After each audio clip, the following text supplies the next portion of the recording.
Praise the Lord everyone. आज हम इस वीडियो में जानने वाले हैं कि कैसे परमेश्वर ने अदन की वाटिका की रचना की और उसको पृथ्वी पर किस स्थान पे, किस लोकेशन पे उसको स्थिर किया था, किस स्थान पे उसको इस्टेब्लिश किया था, किस स्थान पे उसको बनाया था। परमेश्वर ने अदन की वाटिका को, जो हमें उत्पत्ति दूसरे अध्याय 8वें वचन में मिलता है, और यहोवा परमेश्वर ने पूर्व की ओर अदन में एक वाटिका लगाई और वहाँ आदम को, जिसे उसने रचा था, रख दिया। और यहोवा परमेश्वर ने भूमि से सब भांति के वृक्ष को, जो देखने में मनोहर और जिनके फल खाने में अच्छे हैं, उगाए, और वाटिका के बीच में जीवन के वृक्ष को और भले या बुरे के ज्ञान के वृक्ष को भी लगाया। यहाँ परमेश्वर ने आदम को बनाया, तब परमेश्वर ने उसको अपने हाथों से रचा। लेकिन जब परमेश्वर ने पृथ्वी को आज्ञा दी, जब परमेश्वर ने पृथ्वी की रचना की, जब परमेश्वर ने पेड़ को लगाया, तब उसने भूमि को आज्ञा दी अपने मुख से वचन को निकाले। जब परमेश्वर ने मुख से वचन को निकाला और जल में से जीव जंतु निकले, यहोवा परमेश्वर ने अपने मुख से वचन निकाला और सूरज बन गया। यहोवा परमेश्वर ने अपने मुख से वचन निकाला और चंद्रमा बन गया।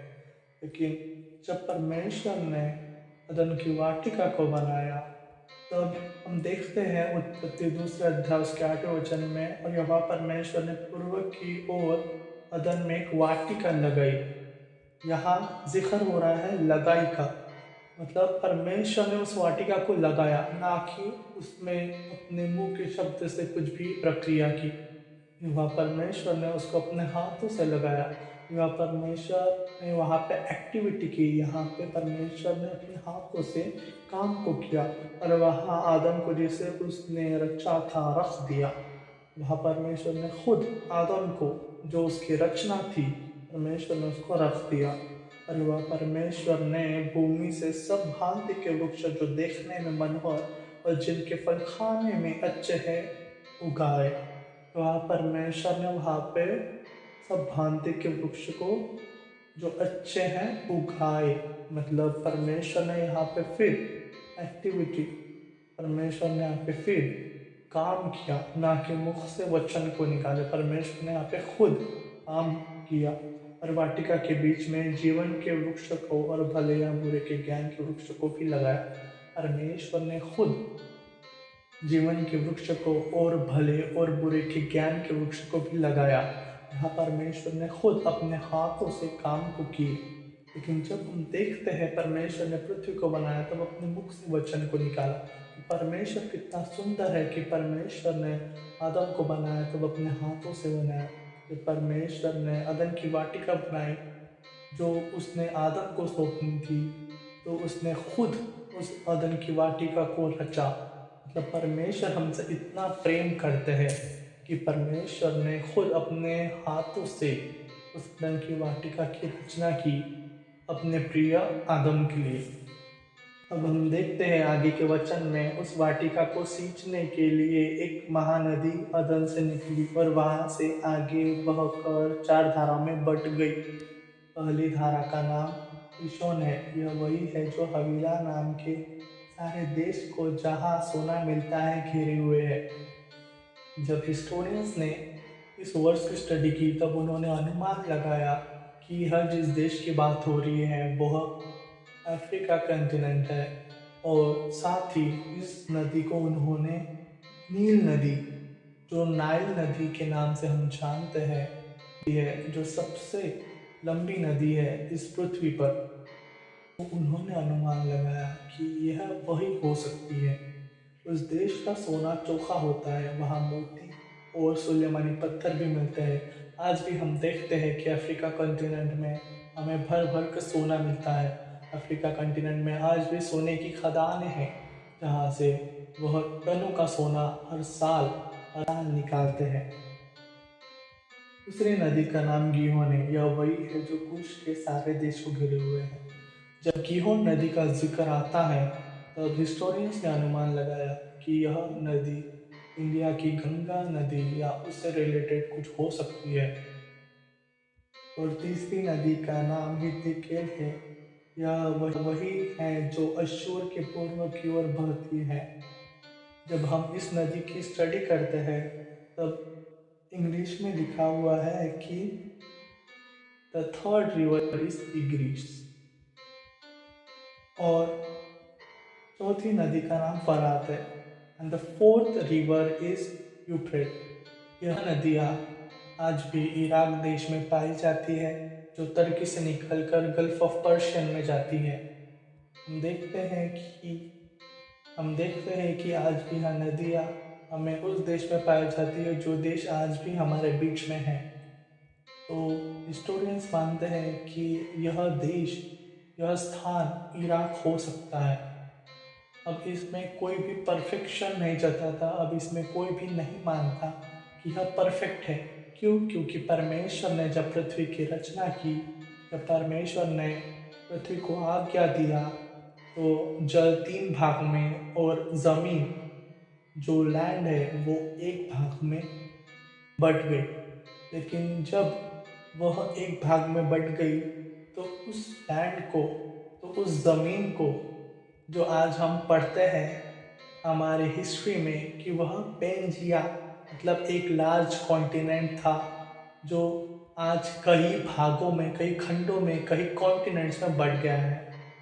जो पहले एक ज़मीन थी वह पेंजिया थी जो आज कई कॉन्टिनेंट्स में जैसे Africa, Antarctica, Asia, Europe, Australia इसमें बट गई है।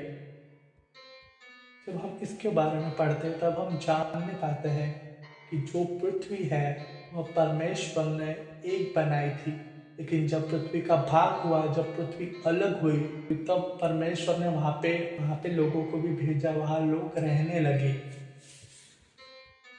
हम उत्पत्ति 10वें अध्याय के 25वें वचन में देखते हैं, और एबेर के 2 पुत्र उत्पन्न हुए, एक का नाम पेलेग इस कारण रखा गया कि उसके दिनों में पृथ्वी बट गई, और उसके भाई का नाम योक्तान था। हम देखते हैं कि पेलेग के दिन में पृथ्वी बट गई, मतलब जब हम सारे कॉन्टिनेंट्स को अगर मिलाए तो आज भी वह Pangaea continent means one large continent, एक बड़ा खंड आज भी बनाती है। क्यों?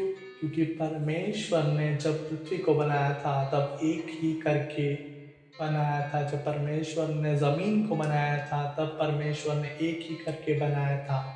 और वह बाइबल में जिक्र है कि परमेश्वर ने उसको अलग भी किया, परमेश्वर ने उसको सेपरेट भी किया, अलग अलग जोन में, अलग अलग लैंड्स में, अलग अलग जोन में, अलग अलग टेम्परेचर में। आज भी हम देखते हैं कि हर कॉन्टिनेंट का टेम्परेचर, हर कॉन्टिनेंट का लाइफस्टाइल, हर कॉन्टिनेंट की सॉइल अलग है। क्यों? क्योंकि परमेश्वर ने उसको जब अलग किया तब उनको अलग अलग भागों में बांटा। जो आज भी हम देखते हैं कि कुछ कॉन्टिनेंट्स जो है जो इक्वेटर के पास है, लेकिन कुछ कॉन्टिनेंट्स इक्वेटर से दूर है। कई देशों में ठंडी बहुत है तो कई देशों में बस गर्मी है।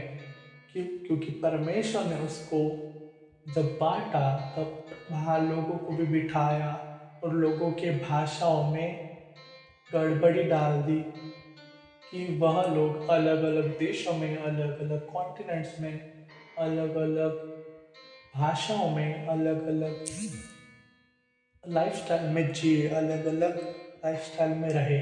जब हम मेसोपोटामिया को देखते हैं जो एक हिस्टोरिकल रीजन है, वह टिग्रिस और यूफ्रेट रिवर के पास में सिचुएटेड है। जैसे कि हमारे इंडिया में हड़प्पा संस्कृति है जो इंडस रिवर के पास में सिचुएटेड है, वैसे ही मेसोपोटामिया भी टिग्रिस और यूफ्रेट रिवर के पास में सिचुएटेड है जो आज के टाइम पे मिडल ईस्ट इराक में आता है। जब हम इसकी स्टडी करते हैं तब पता चलता है कि मेसोपोटामिया के लोग और हड़प्पा संस्कृति के लोग भी आपस में व्यापार करते थे, आपस में लेन देन करते थे, क्योंकि वहाँ के लोग एक में को जानते और समझते थे। हम आज के टाइम पे देखते हैं कि जो भी मैथमेटिशियंस हैं वह मिडल ईस्ट से ही आए हुए हैं। जैसे हम देखते हैं कि इंसान ने मेसोपोटामिया में ही व्हील को मतलब चाक को बनाया था। वहीं पे सर्कल का डिस्कवर हुआ था। हम देखते हैं कि वहाँ के लोग इतने बुद्धिमान थे कि उन्होंने गणित की खोज की थी, उन्होंने साइंस की, उन्होंने विज्ञान की खोज की थी, उन्होंने नए नए इन्वेंशंस किए थे, उन्होंने नए नए खोजों को निकाला, बनाया और उसको अपने रोज़ के काम में यूज़ किया। वहाँ के लोग इतने बुद्धिमान थे कि उन्होंने बहुत से नई नई चीज़ों को जो आज हम देखते हैं वह बनाया। माना जाता है कि मेसोपोटामिया के लोग सबसे पूर्व सिविलाइजेशन के लोग थे। जैसे कि इंडिया में हड़प्पा सिविलाइजेशन सबसे पूर्व है, जैसे मोहनजोदारो सबसे पूर्व है, वैसे ही हमारे मिडल ईस्ट में भी माना जाता है कि मेसोपोटामिया के लोग बहुत बुद्धिमान थे। उन्होंने ज्योमेट्री की भी खोज की थी, उन्होंने अलजेब्रा की भी खोज की थी, उन्होंने मैथ्स की खोज की थी। वह जानते थे सर्कल को बनाना, वह जानते थे ट्रायंगल को बनाना। उन्होंने फॉर्मूलेज बनाए थे जो आज इंसान के हर रिसर्च में काम आते हैं।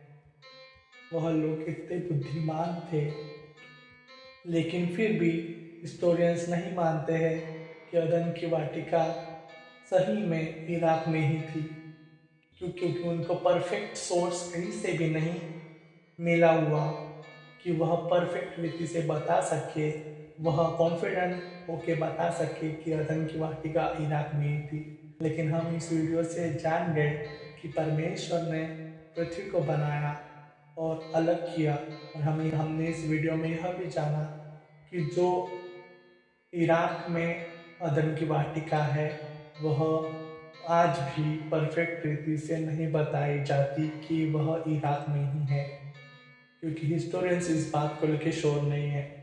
लेकिन हम जानते हैं कि परमेश्वर ने हमें बनाया है। हम जानते हैं कि जिस यहोवा परमेश्वर ने हमारी रचना की वह जिंदा परमेश्वर है।